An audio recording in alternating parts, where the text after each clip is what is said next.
So ayun, good morning mga boss idol. Dito tayo sa ating live video series at dito ay mag-testing tayo ng D18 na speaker. So ito bagong repair lang natin ito mga boss idol at dito tayo sa ating pamangkin kay Roel Pitalbero at so ayan at atin itong iti-testing na audio check mga boss idol. So ayun at dito ako ngayon sa bahay ng aking pamangkin. So ayun yung aking apo na si ano pangalan mo nga bebe? Ayan, Brian. Nagtanong pa no? So mas maganda yun kasi para ayan. So ito yung mga aparato niya dito mga boss idol. Sa gustong magpagawa nitong mga ano tawag yan to? Rack? Mga Torque case.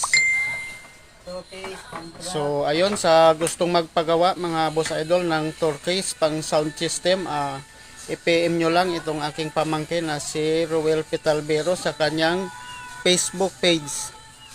Facebook page ni mo to, Roel Pitalbero, no?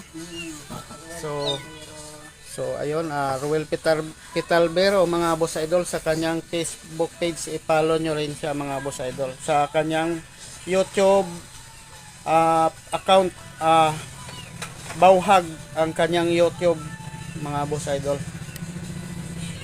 So ito yung mga torque case niya, mga amplifier, complete set ito mga boss idol. Sa gustong mag-hire ng sound system, small event or big event, or mapakuan man yan, pwede na dito. Ito yung mga speaker niya dito. Pwede rin ito mga full blast mga boss idol. So ito marami rin itong aparato niya.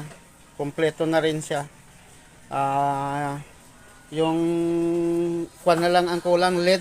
Ano yung tawag yon? LED. kumubigid.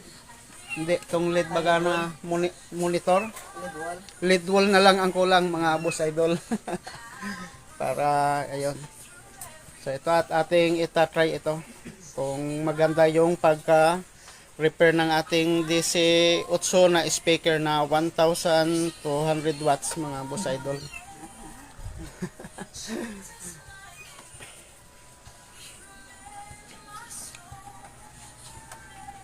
So ayun si Nene at busy sa kanyang laro.